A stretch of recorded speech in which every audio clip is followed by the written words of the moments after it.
What's going on, River Life Chapel Hill? Joshua Timberlake.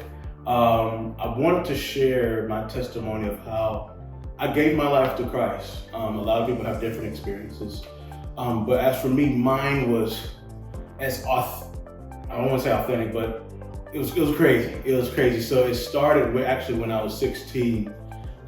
Grew up in the church, pastor's kid and all that stuff. Some of you guys know my family, the Timberlakes. They known for ministry all over. But that didn't matter to me. I went to a private Christian school, and I had a boot on my leg. I was an athlete, and I was transferred to this private Christian school and all that. And the principal's daughter invited me to a prayer room upstairs. Upstairs, and I'm like, okay, cool. It's a Wednesday, cool. I'm gonna check it out. But really, I was trying to holler at her. But anyway, I get up there, and man, I see these kids in the corner, like a room like this, but it was so much bigger. It was the band room of the school, and these kids were like praying, interceding, speaking in tongues, and I'm sitting here like, I'm a preacher's kid, and I feel novice right now. Like, they getting into the tongues thing, and I'm like, what is happening with my boot and crutches,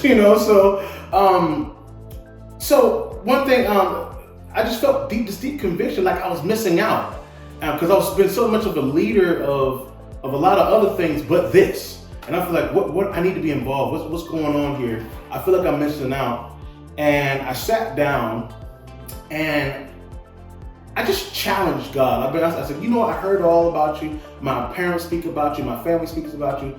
But I have yet to speak about you. I have yet to believe who you are. So I stood right there. I sat down where everybody else was just speaking in tongues, going in the corners, emceeing.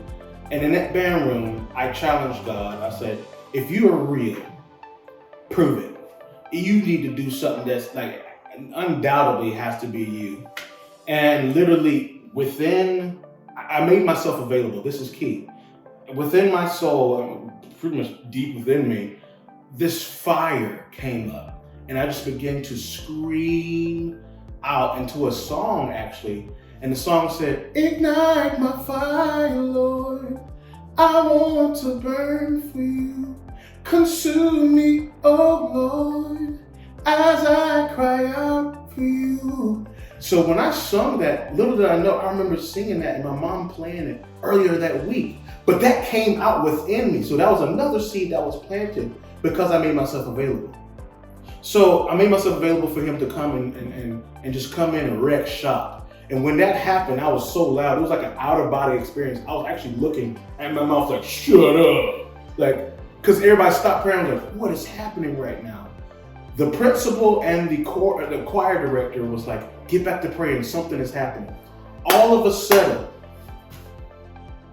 kids from all over the school heard about it and started walking into the band room. As soon as they crossed that threshold of the band room, because there was so much worship going on, they immediately started weeping and crying. Don't even know why. They was like, we don't know what's going on. They just cried.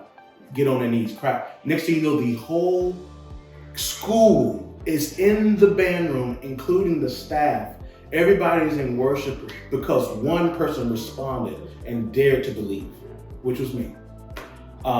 And one of my mentors, he was my math teacher, Pastor Allen, he came and he said, well, you see what you're capable of doing and causing. You want to give your life to Christ. And me having the past that I had, my response, and this is how crazy my response was, I said, if it gets me this high, I'll say yes to it. And so a lot of people who probably had a past probably understand why I would say that. But I didn't know what was respected to say yes to a salvation call. But I gave my life for Christ. And ever since then, ever since that moment, I have been able to affect other lives, maybe on that level, or maybe just one-on-one, but also to travel the nation and stuff and leading worship and conferences, churches, whatever. But also just give my life to Christ. Best decision I've ever made. And those who are ever watching this or whatever, I hope to make the same decision too. Thank you so much, Josh.